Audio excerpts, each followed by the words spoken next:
there. So I'm going to be walking us through how we do unit conversions in 4th grade for our unit test.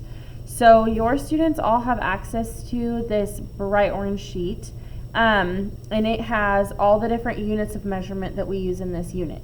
So it has metric system, and the way that it's structured is it has the units of length, units of liquid volume, and units of mass. And with each of them, there's the base unit of the meter, the liter, and the gram. And then it has all the different prefixes that would determine whether it's bigger than a gram, how much bigger, and then also how much smaller. And it's consistent with base 10. So a decagram is 10 grams, a hectogram is 10 times 10, or 100 grams, and then a kilogram is 10 times 10 times 10, or 1,000 grams. And then likewise, a decigram is 10 parts of, or like 1/10 of a gram. And then a centigram is 1/100th of a gram, and then a milligram is 1/1000th of a gram. And then the prefixes are the same no matter which unit you're using. And then at the bottom we have time, and then on the back we have the US system of measurement, which is a little bit more abstract. So to some extent there's more to memorize with this one. So all the different units, all in foot, yard, mile, or mile. So how many feet are in a yard and how many miles are in a yard. Then we have weight, 1 pound to 16 ounces. And then which isn't included on this one, 2,000 pounds is 1 ton. And then we have our capacity and volume. So we use this little gallon bot, to say in 1 gallon there's 4 quarts, 2 pints in each quart, and 4 cups in a quart, or 2 cups in a pint. So, and that's all similarly summarized in this one. And then what we also don't have is 1 cup is 8 fluid ounces. But that's one thing we've talked about in class, so the kids should know.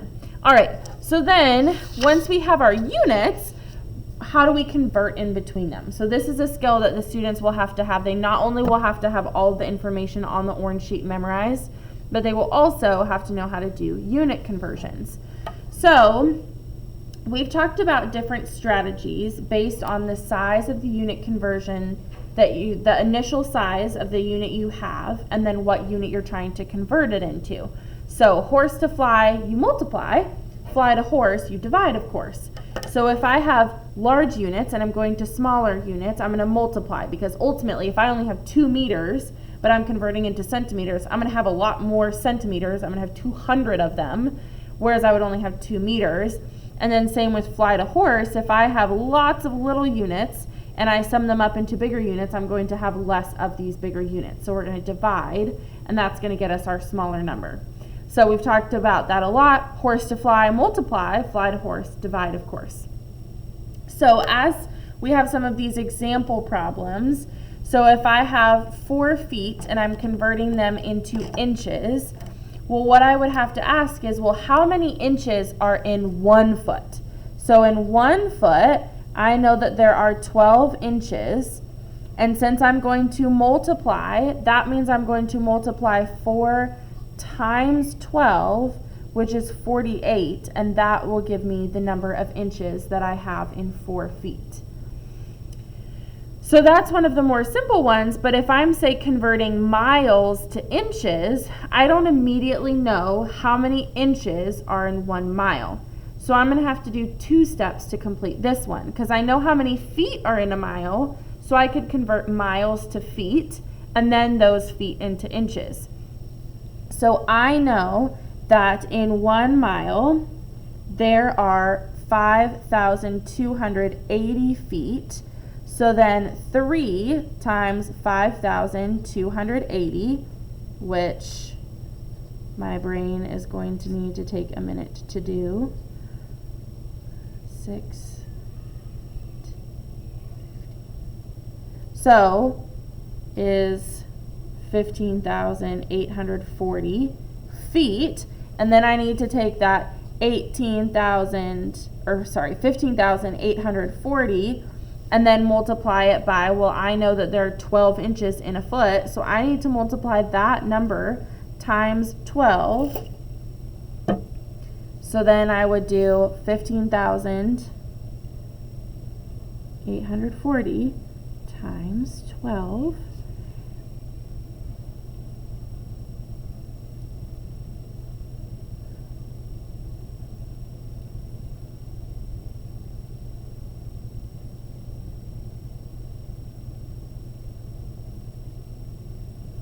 Add those together.